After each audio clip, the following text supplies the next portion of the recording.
Today we've got a step-by-step tutorial on how to replace a Moen posi temp. First step, locate your main water shutoff valve and turn it off. Go to a faucet somewhere in your home, preferably in the basement, and turn it on to relieve pressure from the system.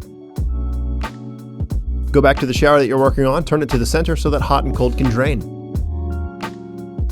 Here's a couple tools that I typically use on an install like this. I'll use a cartridge puller, a Phillips screwdriver, and a knife.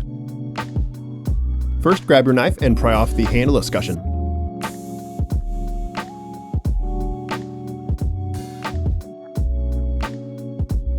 And then proceed to drop it on the floor. Remove the center screw that holds the handle onto the cartridge.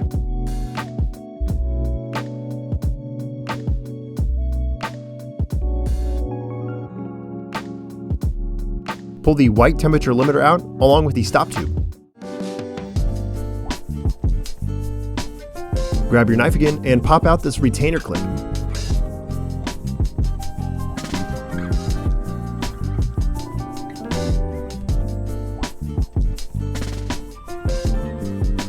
Now I'm going to grab the standard cartridge puller and put it on the posi temp. Line the teeth up to be on either side of the posi temp cartridge and then tighten the screw.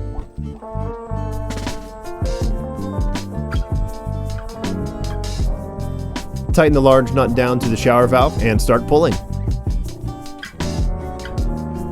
Sometimes these cartridges will slide out with ease and sometimes they will be a little difficult. This one was definitely the latter, and ultimately I did do a little bit of twisting and turning and then eventually got the channel locks in here to finish it off.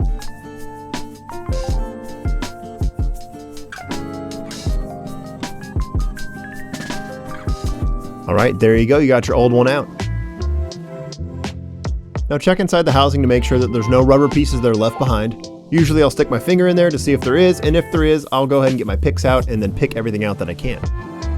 Now that the shower valve is clear, let's prep our new cartridge. The new package should have a little bit of lube in there. Go ahead and put it in all the rubber pieces. I usually like to smear it over pretty much the entire cartridge just to make it easier to go into the valve.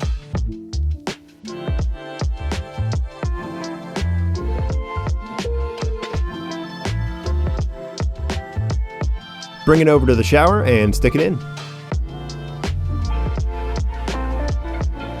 Make sure that the H and C are in the upward position.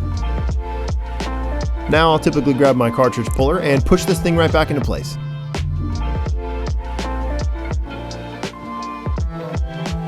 Once it's as far back as it can go, get your retainer clip and put it back in.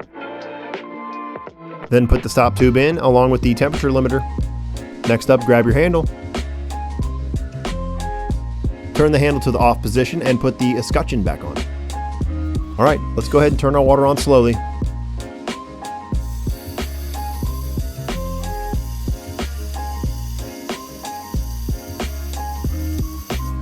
Right now I'm allowing a little bit of air to relieve from this basement bathroom sink here. Now that I don't hear any more air coming out, I can go ahead and turn this valve on all the way.